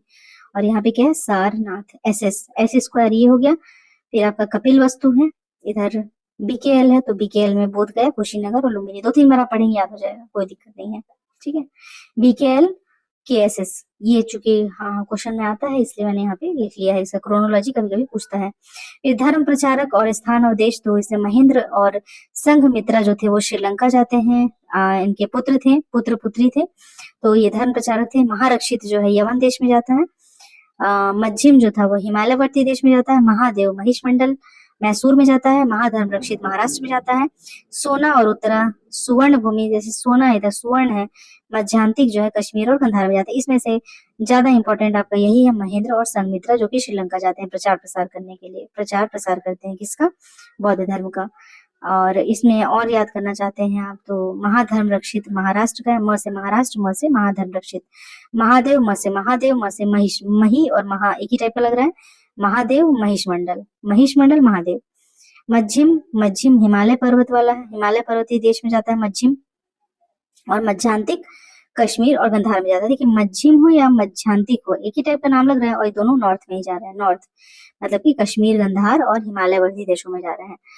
तो इस तरीके से इसको याद कर सकते हैं दोस्तों। ये था आपका इनका। देखिए यहाँ पे ना मैंने नीचे में ये लिखा हुआ है सारा बैको शाकू, ये किसका है? ये ना भगवान बुद्ध का कहाँ गए थे उसकी क्रोनोलॉजी है, तो साथ में इसको भी याद कर लीजिए। सारा बैको शाकू मतलब पहले सारनाथ गए, फिर राजगिरी गए, फिर वैशाली गए, फिर कौशाम्बी गए, फिर श्रावस्ती गए, फिर कुशीनगर गए। ये किनका है? बुद्ध का है। और जब आप अशोक का पढ़ते हैं तो हमने क्या पढ़ा था? BK, बताइए, BK LK SS। एक मिनट, देखिए यहाँ पे अशोक का धम्म है, इसके बारे में उल्लेख है। तो साधुता, मृदुता, पवित्रता, सत्यवादिता, दान, दया, कल्याण, ये यहाँ पे मैंने धम्म के बारे में लिख लिया है। तो मान लीजिए कि मेरे पास टाइम नहीं है और हम फास्ट रिवीजन कर रहे हैं, मेंस का एग्जाम सर पे पड़ा हुआ है, तो हम क्या करेंगे, सिर्फ यही ऊपर के यही सिर्फ इतना ही पढ़ के हम क्या करेंगे, निकल जाएंगे। ठीक, इतना ही पढ़ के फिर हम पूरा चैप्टर नहीं पढ़ पाएंगे, ना ही पूरा ये पेज पढ़ पाएंगे। तो अशोक का धर्म क्या है, तो साधुता के बारे में, मृदुता, पवित्रता, सत्यवादिता, दान, दया, कल्याण, ऐसे करके आगे बढ़ जाएंगे दोस्तों। ठीक है, अशोक का धर्म हम देख रहे हैं। तो अशोक ने अपने प्रजा के नैतिक उत्थान के लिए जिन नियमों की संहिता प्रस्तुत की, उसे उसके अभिलेख में धम्म कहा गया। कई बार क्वेश्चन में आता है कि अशोक का धर्म और अकबर ने जो चलाया था अपना दीन पनाह वाला, सभी धर्म जो है वो एक किसकी तरह है, सागर की तरह है, जहाँ पे रास्ते तो अलग अलग हैं लेकिन मंजिल क्या है, एक ही है। तो अशोक द ग्रेट हो या अकबर द ग्रेट, देखिए ग्रेट उसी को कहा गया है जिसने हमेशा ऐसे नियमों का पालन किया है, मतलब उदारवादी रहे हैं, सत्यवादिता के बारे में, नैतिकता के बारे में और सर्वधर्म सद्भाव की भावना रखी है, वही ग्रेट कहलाए हैं। तो उसी तरीके से अशोक द ग्रेट हैं, जिन्होंने प्रजा के नैतिक उत्थान के लिए एक नियमों की संहिता बनाई। कभी भी धर्म का डेफिनेशन पूछेगा ना दोस्तों, आजकल देखिए एग्जाम में कुछ भी लिखने से मार्क्स नहीं मिल रहे हैं, डेफिनेशन आपको बताना पड़ेगा। तो अशोक का धर्म क्या है, तो सबसे पहले आप लिखेंगे कि अशोक का जो धर्म है वो संस्कृत के धर्म शब्द से बना है। ठीक है, ऐसा आप लिख देंगे तो एक थोड़ा सा पॉजिटिव वो बन जाएगा कि अशोक का धर्म क्या है, ये संस्कृत के धर्म शब्द से बना है और इसकी परिभाषा राहुलोवाद सूत्र से ली गई है। फिर आप बताएंगे कि अशोक ने अपनी प्रजा के नैतिक उत्थान के लिए जिन नियमों और संहिता को प्रस्तुत किया था उसे ही धर्म कहा जाता है। तो स्वनियंत्रण अशोक की धर्म नीति का मूल सिद्धांत है। स्वनियंत्रण मतलब सेल्फ डिसिप्लिन, किसी के कहने से नहीं बल्कि खुद का डिसिप्लिन। अशोक अपने दूसरे एवं सातवें स्तंभ लेखों में धर्म के गुणों को बताता है, जिस प्रकार से साधुता, मृदुता, पवित्रता, सत्यवादिता, दान, दया और कल्याण, ये सब इसके क्या है, गुण हैं। विहार यात्रा के रूप में प्रचलित यात्रा को अशोक ने अपने 8वें शिलालेख में धम्म यात्रा के रूप में परिवर्तित कर दिया। अशोक ने धर्म के प्रचार के लिए नियुक्त रज्जुकों, प्रादेशिकों एवं युक्तों को यह आज्ञा दी कि प्रत्येक 5वें वर्ष राज्यों का भ्रमण करे और जनता को धर्मोपदेश दे, और अभिलेखों में इसे अनुसंधान कहा गया है। तो धर्म के प्रचार के लिए किसकी नियुक्ति करते हैं, रज्जुकों की, प्रादेशिकों की और युक्तों की, और फिर इसे अनुसंधान कहा गया है। अशोक ने धर्म के विचारों को प्रसारित करने के लिए सीरिया, मिस्र, ग्रीस और श्रीलंका आदि देशों में दूत भेजे। हमने पहले देखा है कि दूत भेजे थे उन्होंने। अशोक के अभिलेख में देखते हैं कि भारत में शिलालेख का प्रचलन सर्वप्रथम किसने किया था, अशोक ने किया था। भारत में शिलालेख का प्रचलन सर्वप्रथम अशोक ने किया। अशोक के अभिलेख राजादेश के रूप में जारी किए गए और वह पहला शासक था जिसने अभिलेखों के द्वारा जनता को संबोधित किया। अशोक के अभिलेखों का विभाजन विभिन्न वर्गों में किया जा सकता है, जैसे कि शिलालेख देखिए, बृहद शिलालेख और लघु शिलालेख, स्तंभलेख जिसमें कि दीर्घ स्तंभलेख और लघु स्तंभलेख, और गुहा लेख में ये गुफाओं में उत्कीर्ण लेख हैं। अशोक के शिलालेख और उनके प्राप्ति स्थल देखते हैं। शाहबाजगढ़ी, अभी हमने डायग्राम में देखा था थोड़ी देर पहले, तो शाहबाजगढ़ी पेशावर में है, पाकिस्तान में, मानसहरा हजारा पाकिस्तान में है, ये दोनों शाहबाजगढ़ी और मानसेरा कहाँ है, पाकिस्तान में है। कालसी, कालसी बहुत बनाता है, ये उत्तराखंड में है। देहरादून में, गिरनार नाम से ही पता चलता है गुजरात में है। धौली, धौली देखिए पूरी उड़ीसा में है। जौगढ़ गंजाम उड़ीसा में है। सुपारा थाने में है। एरगुड़ी कुर्नूल, इधर मास्की जो है आपका रायचूर कर्नाटक में है। मास्की का बहुत ही ज्यादा इंपॉर्टेंट है, देवानाम पियदसी वाला। गुर्जरा दतिया में है।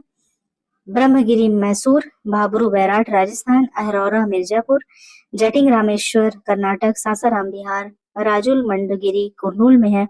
गोवी मठ मैसूर में है। सारो मारो मध्य प्रदेश में है।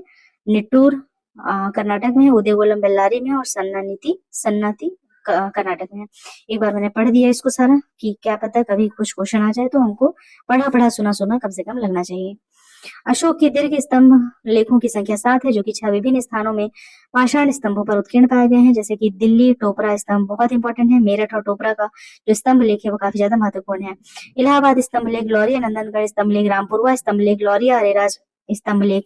कुछ स्तंभों पर केवल एक लेख है, अतः उन्हें 7 दीर्घ स्तंभ लेखों के क्रम में अलग रखा गया है और वे लघु स्तंभ लेख कहे जाते हैं। इस प्रकार लघु स्तंभ लेख सांची, सारनाथ, रुमिनदेई आदि स्थलों पर मिलते हैं। अशोक के लघु शिलालेख, स्तंभ लेख एवं गुहा लेखों की लिपि क्या है, ब्राह्मी है।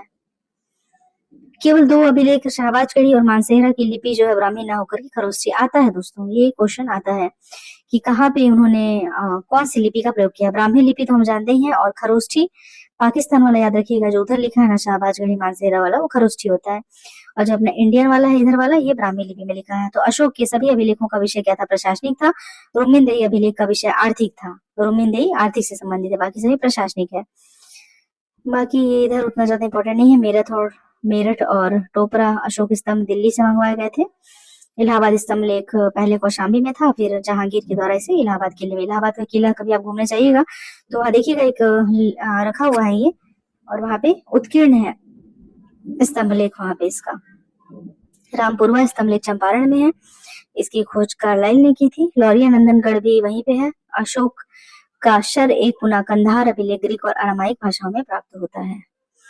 फिर आते हैं अशोक के शिलालेखों में वर्णित विषय वस्तु। तो इसमें ये सारा है, पहला दूसरा तीसरा सारा शिलालेख इंपॉर्टेंट, लेकिन इसमें जो सबसे ज्यादा क्वेश्चन में आता है दोस्तों, ये बता देते हैं। इसमें आता है तीसरा शिलालेख इंपॉर्टेंट है, क्योंकि राजकीय अधिकारियों जैसे कि रज्जु प्रादेशिक हर 5वें वर्ष दौरा करने के लिए आदेश देते हैं। धम्म के बारे में कहाँ उल्लेख है? देखिए, जब आप धम्म बोलते हैं ना, धम्म, तो एक व्यक्ति ना जब गिरता है तो चारों खाने क्या हो जाता है? चित्त हो जाता है। धम्म से गिरता है ना, तो धम्म से गिरेगा तो क्या हो जाएगा? चौथा शिलालेख। चार मतलब हाथ दो पैर, तो धम्म से गिरेगा तो धम्म का उल्लेख चौथे शिलालेख में है।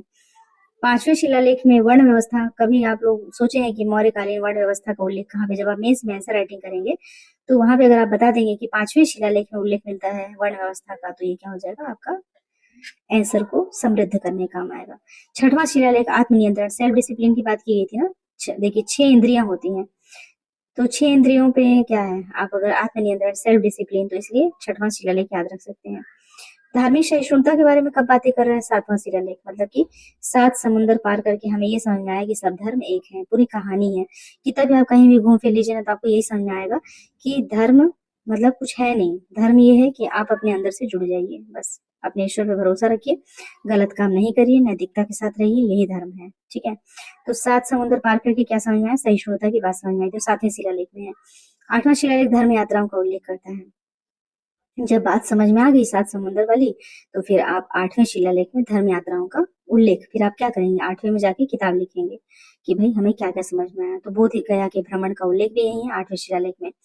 9वें शिलालेख में धम्म समारोह की चर्चा होती है, उतना महत्वपूर्ण नहीं है दोस्तों। ठीक है, 10वें में देखते हैं। 10वां इंपॉर्टेंट है क्योंकि धम्म नीति की श्रेष्ठता पर बल दिया गया है। यहाँ पे प्रजा के हित के बारे में सोचने, प्रजा हिते वाला जो है ना, प्रजा हिते हिते राजा वाला कुछ था, अभी याद नहीं आ रहा है, तो वो वाला है इसमें 10वें शिलालेख में। 11वें में धम्म नीति की व्याख्या। देखिए धम्म में कंफ्यूज ना हो जाए, तो धम्म से गिरे वाला था चौथे शिलालेख में, और इधर धम्म नीति की बात जब कहेंगे नीति के बारे में, तो 11वें शिलालेख में। देखिए धम्म नीति की व्याख्या 11वें शिलालेख में है। सरधम संभाव यहाँ देखिए 12वें शिलालेख में है। 13वां शिलालेख काफी ज्यादा महत्वपूर्ण, इसको तो सपने में भी कोई उठा के पूछेगा तो नहीं भूलना है, क्योंकि 13वें शिलालेख में क्या है? कलिंग युद्ध का वर्णन है। ठीक है, कलिंग युद्ध का। 14वें शिलालेख में धार्मिक जीवन बिताने के लिए प्रेरित करता है। 14 शिलालेख के बारे में इस तरीके से वर्णन है। कभी कभी क्वेश्चन आता है और नहीं भी आता है, तो मेंस में आप आंसर एनरिच करने के लिए कि भाई धर्म के बारे में कहाँ है, वर्ण के बारे में कहाँ है, आप इसका उल्लेख कर सकते हैं। अब ये प्रांत के बारे में दिया है। अशोककालीन प्रांत उत्तरापथ में तक्षशिला उसकी राजधानी थी। अवंती उज्जैनी है। कलिंग प्रांत तोसली है। दक्षिणापथ सुवर्णगिरी है, और प्राचीन मध्य प्रदेश पाटलिपुत्र। क्यों? क्योंकि ये कभी कभी आ जाता है इस तरीके का क्वेश्चन। अशोक का मूल्यांकन कर लेते हैं। देखिए प्राचीन भारत इतिहास में अशोक को महानतम, मैंने कहा अशोक द ग्रेट, तो महान सम्राट के बारे में इसको कहा जाता है। राष्ट्रीय एकता की समस्या को उसने अत्यंत कुशलता पूर्वक हल किया, और संपूर्ण देश को एक भाषा, एक लिपि और एक ही प्रकार के कानून का प्रचलन करवाया था। अशोक क्या था? कला प्रेमी था, कला का संरक्षक था, और उसने देखा ही आपने कि 84,000 स्तूपों का निर्माण कराया है। कश्मीर में श्रीनगर, नेपाल में देवपत्तन नामक 2 नगरों की स्थापना भी कराई थी। तो अशोक का साम्राज्य बहुत ज्यादा विशाल था, लेकिन राज्य विस्तार के हिसाब से उसने उनकी महानता को मापना तर्कसंगत नहीं है। 10वें देखिए स्तंभ में उन्होंने 10वें धम्म अभिलेख में उन्होंने राजा की कीर्ति का मूल्यांकन प्रजा की नैतिक उन्नति से किया जा सकता है। देखिए अगर समाज में लोग अपराध नहीं कर रहे हैं, एक दूसरे के अधिकारों का हनन नहीं कर रहे हैं, स्त्री पुरुष के मतलब जो भी उनकी डिग्निटी है उसका पालन किया जा रहा है, तो हम ये कह सकते हैं कि राजा क्या है? अच्छा है। तो राजा की कीर्ति का मूल्यांकन किससे हो सकता है? प्रजा की नैतिक उन्नति से किया जा सकता है। यही कारण था कि सम्राट अशोक ने युद्ध का विनाशकारी मार्ग छोड़ करके शांतिपूर्ण मार्ग का अनुसरण कर लिया। सही अर्थों में अशोक प्रथम राष्ट्रीय सम्राट था, और जिसने विश्व इतिहास में भारत का नाम दर्ज कराया। इंटरव्यू में पूछा जा सकता है कि आपका फेवरेट शासक कौन था? तो ये बहुत ही बेहतर ऑप्शन है अशोक को बोलना, जिस तरीके से जियो पॉलिटिकल सिनेरियो चल रहा है। अकबर द ग्रेट आप बोलते हैं तो भी ठीक है, तो आपको उसके कारण, सभी चीजों का कारण आपके पास होना चाहिए, तर्क होना चाहिए। तो ऐसे में अशोक भी आपके लिए एक बेहतर ऑप्शन है। अशोक की मृत्यु हो जाती है 232 ईसा पूर्व में। फिर इनका दशरथ के बारे में उल्लेख आता है, पुरातात्विक साक्ष्य भी प्राप्त होते हैं। देवानाम्बरी की उपाधि धारण करता है। नागार्जुनी पहाड़ी पे आजीवक संप्रदाय से रिलेटेड उनके निवास के लिए गुफाएं भी बनाई गई हैं। सभी पुराण बृहदत्त को ही मौर्य वंश का अंतिम शासक मानते हैं। देखिए, मौर्य को स्टार्ट करने वाला हमने देखा था कौन था बताइए, याद आ रहा है? चंद्रगुप्त मौर्य। घनानंद ने इंसल्ट किया चाणक्य का, चाणक्य ने बना दिया चंद्रगुप्त मौर्य को। चंद्रगुप्त का पुत्र बिंदुसार हमने देखा, बिंदु था उसके ऊपर, फिर उसका अशोक हो गया। ठीक है, और इधर जो है हम ये मान रहे हैं कि बृहदत्त मतलब एक बहुत वृहद शासन का अंत किससे हुआ है? बृहदत्त से हुआ है। इसका जो सेनापति था पुष्यमित्र शुंग, उसने इसकी हत्या कर दी धोखे से, और फिर आकर के अपना आगे स्थापित कर लेता है। प्रशासनिक व्यवस्था कैसी थी मौर्य साम्राज्य की? ये आ गया मेंस का क्वेश्चन स्टार्ट होता है। ठीक है, प्रशासनिक व्यवस्था कैसी थी? तो भाई लोक कल्याणकारी राजा की अवधारणा पे आधारित था। केंद्रीकृत स्वरूप होने के बावजूद भी निरंकुश नहीं था, क्योंकि देखिए उत्तरापथ को कोई और संभाल रहा है, अवंती को कोई और संभाल रहा है, अशोक को कहीं भेजा है, सुशील को कहीं भेजा है, तो केंद्रीकृत उतना नहीं था, मतलब बराबर से चल रहा है। सप्तांग विचारधारा को प्रतिपादित करता है। 7 अंग होते हैं: राजा, अमात्य, जनपद, दुर्ग, कोष, दंड और मित्र। इसका एक मैंने फोटो भी बनाया था, याद है आपको? 3 मिनट सीरीज जो चलाया था उसमें बताया था। एक यहाँ पे ऐसी ऊपर में मैंने फोटो बना लिया है, ये आप देख लीजिए। यहाँ पे राजा सिर, अमात्य आंख, जनपद जंघा, दुर्ग बाह, कोष मुख। कोष को मैंने कैसे याद कराया था? कोष मुख मतलब हम मुंह से खाते हैं, और जो लोग करप्शन करते हैं उसको भी खाना ही कहते हैं, तो कोष को मुख से रिलेट कर लीजिए। दुर्ग हम बाहें फैला करके दुर्ग बनाते हैं, मतलब अपने रक्षा के लिए क्या करते हैं? अपनी बाहें फैलाते हैं, तो दुर्ग बाह हो गया। जनपद जंघा हो गया। अमात्य आंखें हो गई। आंखें हम क्या करते हैं? आंखें का प्रयोग हम देखने के लिए, समझने के लिए, चीजों को सही गलत में अंतर स्पष्ट करने के लिए इसका उपयोग करते हैं। और मस्तिष्क हमारे दंड, बल, सेना, मस्तिष्क का उपयोग करके हम कहीं से बच निकलते हैं। मित्र हमारा क्या है? कान, कान के माध्यम से हम सही गलत सुनते हैं। इस तरीके से आप इसको याद कर लेंगे। अर्थशास्त्र में वर्णित प्रमुख तीर्थ एवं अध्यक्ष, ये तो ढेर सारे हैं, देखिए स्क्रीनशॉट खींच सकते हैं, इसको आप एक बार पढ़ लीजिए कि तीर्थ कौन कौन से थे और संबंधित विभाग कौन कौन सा था। इसमें सबसे महत्वपूर्ण, मतलब 1-2 बार आया हुआ है क्वेश्चन, जिसमें कि समाहर्ता, जो कि राजस्व विभाग का प्रधान होता है, समाहर्ता आ चुका है, दंडपाल आ चुका है, अंतर्वेशिक आ चुका है, आठवीं मतलब 8वीं वन से रिलेटेड है, वन विभाग का प्रधान अधिकारी 8वीं कहलाता था। तो कभी भी कोई सा भी नाम इसमें से आ जाता है। मौर्य प्रशासन के जो प्रमुख अध्यक्ष थे, जैसे कि पण्या अध्यक्ष, वाणिज्य का अध्यक्ष, पौतवा अध्यक्ष, सूना अध्यक्ष, सुरा अध्यक्ष, सुरसुंदरी हम देखते हैं शराब और मदिरा से रिलेटेड है। कृपया अध्यक्ष जो है वो वन और उसकी संपदा का अध्यक्ष है। सूत्रा अध्यक्ष कताई बुनाई विभाग का अध्यक्ष होता है। फिर आप आते हैं इधर, देखिए लोहा अध्यक्ष, लक्षणा अध्यक्ष टकसाल का अध्यक्ष है। लोहा बटोवेस धातु विभाग का अध्यक्ष है। मुद्रा अध्यक्ष पासपोर्ट विभाग का अध्यक्ष है। नवा अध्यक्ष जहाज रानी का है। विविता अध्यक्ष चारागाह का है, आ चुका है ना, ये विविता अध्यक्ष आया था किसी में प्रीलिम्स में। अक्ष पटालाध्यक्ष महालेखाकार है। पत्तनाध्यक्ष, शुल्काध्यक्ष, देवाध्यक्ष। ये अध्यक्ष और तीर्थ अगर आप पढ़ लेंगे तो प्रीलिम्स में आजकल देखिए यहीं से गुस्सा के क्वेश्चन ढूंढ के पूछा जा रहा है। तो अब आते हैं मौर्यकालीन प्रांत के ऊपर। तो प्रांत में देखते हैं कि शासन की सुविधा के लिए विशाल साम्राज्य को 4 प्रांतों में विभाजित किया गया था। उत्तरापथ की राजधानी तक्षशिला, दक्षिणापथ की राजधानी सुवर्णगिरी, अवंती की राजधानी उज्जैनी और प्राची की राजधानी पाटलिपुत्र। प्रांतों का शासन जो था वो आर्यपुत्र नामक पदाधिकारी के द्वारा होता था। मौर्य काल में प्रांतों को चक्र कहा जाता था। अब इसमें खंड देखिए कैसे कैसे, केंद्र है, प्रांत है, मंडल है, फिर विषय है, स्थानिक, द्रोणमुख, खावटिक, संग्रहण और ग्राम। ग्राम क्या था? सबसे छोटी इकाई होती थी। सौगोरा और महास्थान से ग्राम शासन की कुछ सूचनाएं प्राप्त होती हैं, जिसमें कि अन्नागार और अन्य संचय का उल्लेख मिलता है। गांव में हदबंदी, भूमि मकान पंजीयन, ये सब जनगणना का कार्य भी होता था। अब इसमें सैन्य व्यवस्था देखिए, तो सैन्य व्यवस्था में कहाँ से उल्लेख मिलेगा? मेगास्थनीज की इंडिका। हमने कहा है कि सारा वर्णन यही महोदय बताते हैं, मेगास्थनीज ही बताते हैं, इंडिका में लिखे हैं। तो कितने? 6 लाख पैदल हैं, 50,000 अश्वरोही, 9,000 हाथी और 800 रथों से सुसज्जित विराट सेना थी इनके पास। इसके बारे में सैन्य व्यवस्था के बारे में ये बताते हैं। और जस्टिन चंद्रगुप्त की सेना को डाकुओं का गिरोह कहता था। न्याय व्यवस्था, तो न्याय व्यवस्था देखिए कि सम्राट के पास ही सब जाते थे। अंतिम न्यायालय न्यायाधीश वही होता था सम्राट। ग्राम सभा में भी छोटे छोटे न्यायालय थे, वहां पे दो तरह के न्यायालय की चर्चा की गई है, धर्मस्थीय और कंटक शोधन। 1000 बार आ चुका है प्रीलिम्स में, मेंस में भी आ चुका है। तो धर्मस्थीय न्यायालय के द्वारा दीवानी अर्थात की स्त्री धन तथा विवाह से संबंधित विवादों का निपटारा होता था, और कंटक शोधन न्यायालय द्वारा फौजदारी मामले अर्थात की हत्या तथा मारपीट। देखिए कंटक शोधन लग रहा है ना कि कांटा चुभा है और उसको निकालेंगे ना। देखिए कहा जाता है, दार्शनिक कहते हैं कि अगर किसी को दंड दिया जाता है तो दंड देने से ना वो व्यक्ति क्या हो जाता है, शुद्ध हो जाता है, इसलिए दंड देना बहुत ज्यादा जरूरी है। अगर आप कोई गलत काम किए हैं और उसका दंड अगर आप भोग लेते हैं तो आप शुद्ध हो जाएंगे, मतलब आपको उसका दंड मिल चुका, मतलब आप पवित्र हो गए। तो कंटक शोधन फौजदारी मामले मतलब हत्या मारपीट जैसी समस्याओं का निपटारा होता था, और धर्मस्थीय न्यायालय जो दीवानी यानी कि स्त्री धन विवाह ये सब से संबंधित जो मामले होते थे वो धर्मस्थीय न्यायालय के द्वारा निपटाए जाते थे। गुप्तचर व्यवस्था बहुत अच्छी थी इस समय। देखिए एक चाणक्य जैसा व्यक्ति जो है पूरा घनानंद का एम्पायर ध्वस्त करके एक नया एम्पायर खड़ा करता है, तो गुप्तचर व्यवस्था तो बहुत अच्छी होगी। महामात्य मात्य सर्प कहा जाता है। अर्थशास्त्र में गुप्तचरों को गूढ़ पुरुष तथा इसके प्रमुख अधिकारी को सर्प महात्म्य कहा गया है। गुप्तचर के अलावा शांति व्यवस्था बनाए रखने तथा अपराधों की रोकथाम के लिए पुलिस भी थी, जिसे कि अर्थशास्त्र में रक्षण कहा गया। रक्षण मतलब रक्षा करने वाला कौन हो गया, रक्षण, तो इसलिए पुलिस थी। मौर्यकालीन सामाजिक व्यवस्था, देखिए सामाजिक व्यवस्था का संरचना का ज्ञान हमको कहाँ से मिलेगा, कुछ भी कहानी लिखनी है ना तो स्टार्ट यहीं से करिए कि मेगास्थनीज की इंडिका से हमको ये ज्ञान मिलता है।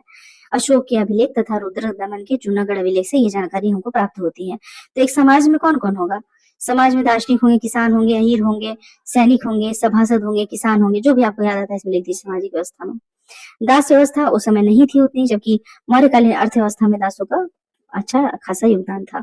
स्त्रियों की व्यवस्था, देखिए स्त्रियों की व्यवस्था उस समय अधिक सुरक्षित थी, कहा जाता है स्त्रियों की ठीक ठाक थी स्थिति। पुनर्विवाह व नियोग की अनुमति थी उन्हें, और मोक्ष मोक्ष शब्द का प्रयोग तलाक के लिए किया जाता था। जीवन यापन करने के लिए विधवाएं भी स्वतंत्र रूप से अपना विवाह कर सकती थी। वैश्यवृत्ति की प्रथा प्रचलित थी, क्योंकि रूपा जीवा, गणिका अध्यक्ष, ये सब का उल्लेख मिलता है। कौटिल्य ने ऐसी स्त्रियों को अनिष्कासनी कहा है जो कि सिर्फ संभ्रांत घर की महिला थी, घर से बाहर नहीं निकलती थी। मौर्यकालीन धर्म के बारे में क्या ही कहना, आपने सारा देखा कि उधर चंद्रगुप्त मौर्य जैन धर्म को अपना रहा है, तो इधर अशोक जो है बौद्ध धर्म को अपना रहा है, कोई आजीविक धर्म को अपना रहा है। तो सभी धर्मों को अपनाने वाले लोग थे। यहाँ पे राजकीय संरक्षण मिलता है बौद्ध धर्म को, तो अच्छा खासा प्रचार प्रसार इस समय बौद्ध धर्म का। बहुत बार आया हुआ क्वेश्चन है मेंस में कि बौद्ध धर्म का प्रचार प्रसार कैसे होता है, तो महेंद्र संघमित्रा श्रीलंका जाते हैं, और अब बहुत सारे लोगों का हमने नाम पढ़ा, एक लिस्ट पढ़ी कौन कौन कहाँ जाकर के प्रचार प्रसार करते हैं, तो उसका सीधे उल्लेख कर देना है। पतंजलि के अनुसार मौर्य काल में देव मूर्तियों को बेचा जाता था, और देव मूर्ति बनाने वालों को देवता कारू कहा जाता था। अशोक तथा उसके पौत्र दशरथ ने कुछ गुफाएं आजीविकों को दान में दे दी थी। और सबसे महत्वपूर्ण बात है कि पाटलिपुत्र में तृतीय बौद्ध संगति हुई थी। आपको पता है ना 4 बौद्ध संगति हुई थी, उसमें से तृतीय वाली कहाँ हुई है, पाटलिपुत्र अशोक के समय हुई थी। 84,000 स्तूपों का निर्माण इसने करवाया था।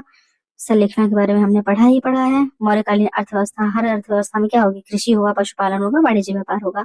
कृषि में देखिए भूमि की व्यवस्था करने वाला प्रधान अधिकारी सीताध्यक्ष कहलाता था, और भूमि पर दासों, कर्मचारियों और कैदियों के द्वारा जुताई बुआई होती थी।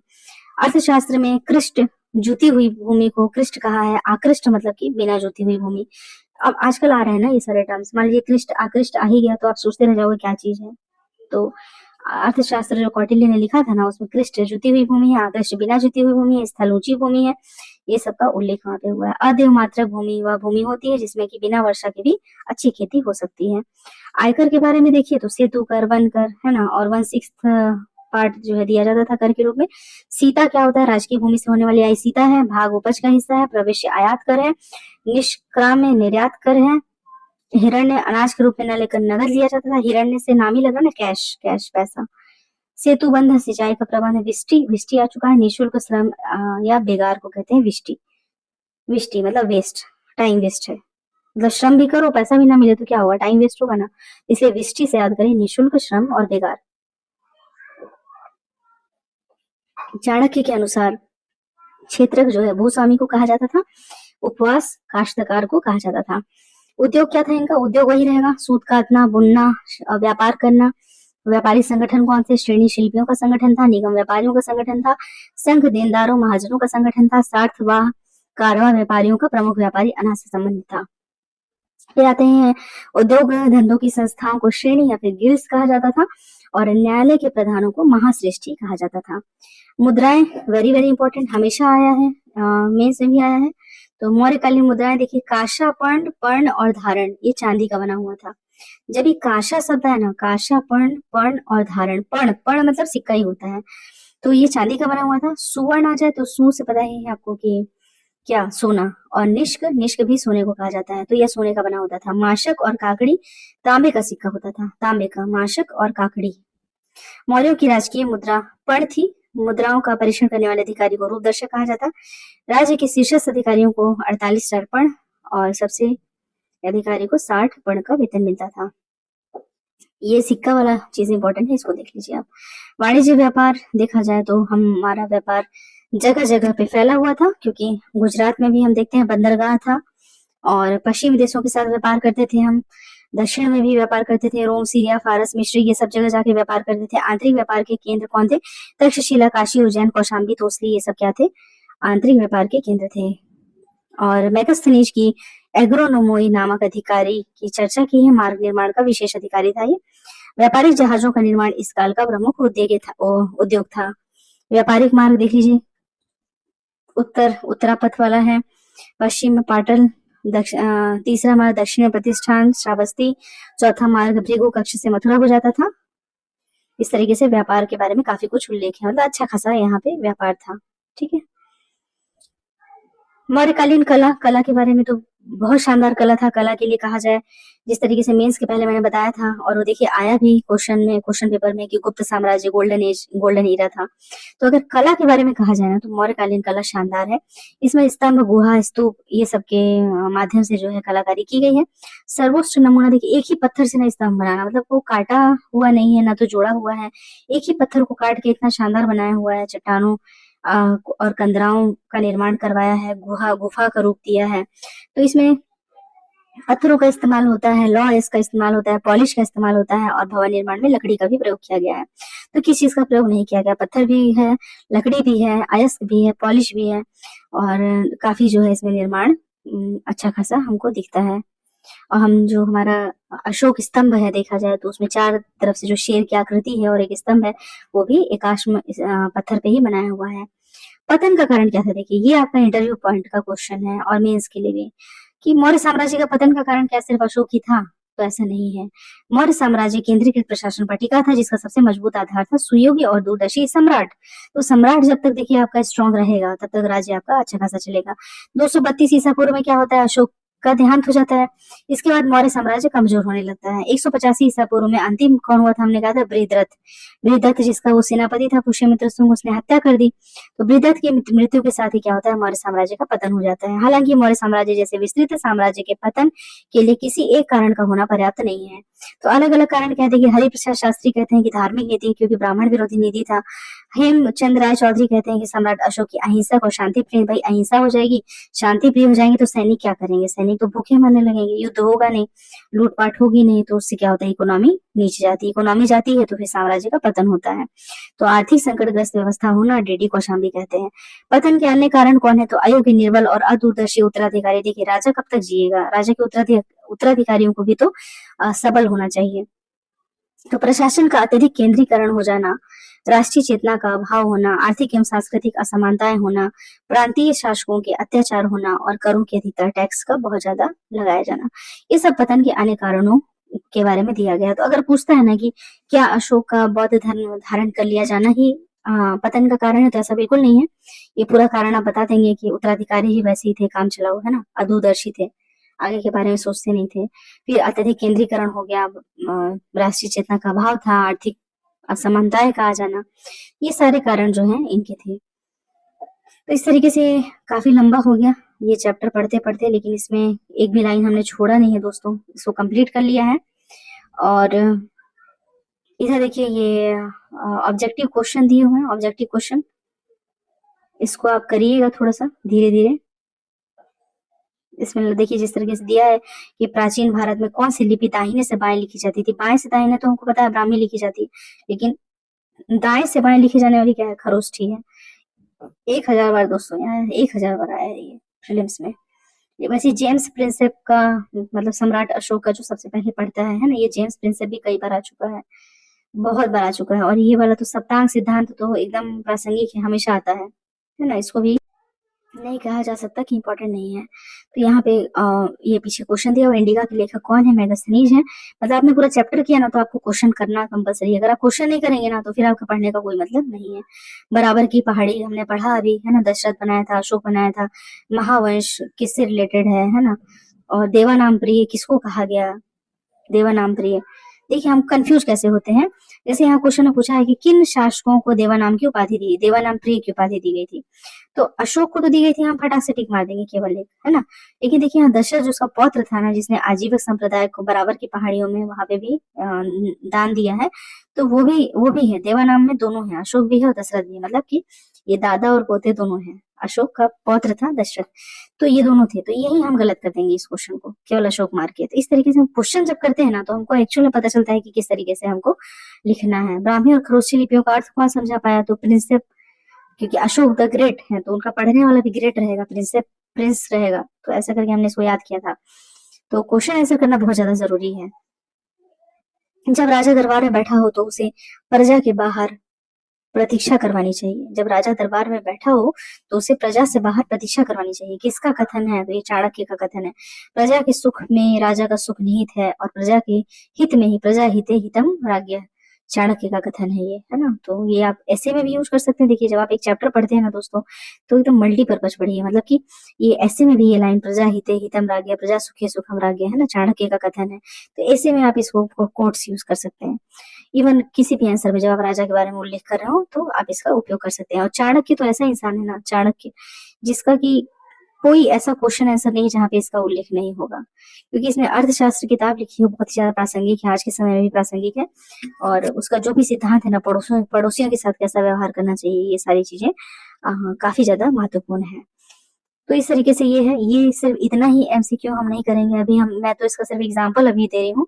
अभी हम पढ़ेंगे घटना चक्र। तो घटना चक्र से सारा मौर्य वाला हम उल्लेख ऐसा कर लेंगे। देखिए मुख्य परीक्षा के लिए क्वेश्चन देखिए, मौर्य साम्राज्य के अध्ययन के स्रोतों की प्रामाणिकता की आलोचनात्मक समीक्षा कीजिए।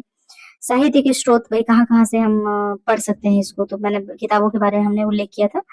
लोक कल्याणकारी प्रकृति थी कि नहीं थी इसके बारे में। भौगोलिक विस्तार इसका कहाँ था, मतलब अफगानिस्तान से लेकर के आपका मैसूर तक, इधर पूरा पढ़े ना हम लोग। फिर अशोक का धम्म बौद्ध धर्म का प्रतिरूप था, बताइए मतलब सही है कि नहीं है। जो धम्म की नीति है क्या वो बौद्ध से ही लिया था कि इसका अपना था।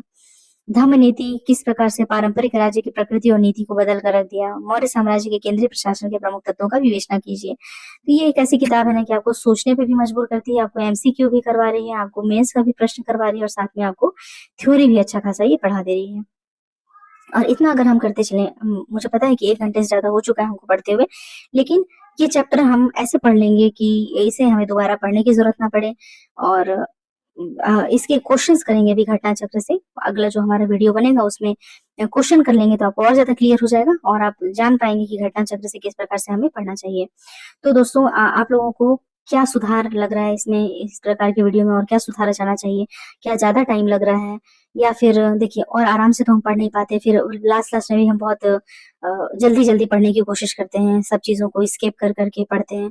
तो क्या ऐसे विस्तार से एक एक लाइन पढ़ाया जाए, या फिर और थोड़ा सा शॉर्ट होना चाहिए वीडियो? बताइएगा आप, आपको जैसा लगे, और उसी हिसाब से फिर आगे हम चैप्टर कवर करेंगे। पढ़ना तो है ही दोस्तों, ठीक है, और शॉर्टकट तो किसी चीज का होता नहीं है। अगर आप किसी चैप्टर को एक बार अच्छे से पढ़ लेंगे तो वही चीज घुमा घुमा के आपको मेंस में, इंटरव्यू में, निबंध में, हर जगह आपको वही चीज उपयोग में आएगी। तो कमेंट करिएगा, उसी हिसाब से हम आगे बढ़ेंगे कि इसमें और क्या सुधार कर सकते हैं। अगला चैप्टर हम पढ़ेंगे मौर्योत्तर साम्राज्य, और उससे पहले करेंगे घटना चक्र का एमसीक्यू। पढ़ाई स्टार्ट हो चुकी है, इसका मतलब पढ़ाई अब हम सीरियसली करेंगे, और ऐसा करेंगे कि सारा चीज कवर हो जाए। तो धन्यवाद दोस्तों आज का सेशन सुनने के लिए, और आपके जो इम्पोर्टेंट कमेंट्स हैं वो आप जरूर करिएगा, ताकि हमको और ज्यादा गाइड मिल सके हम क्या करें। धन्यवाद दोस्तों, थैंक यू।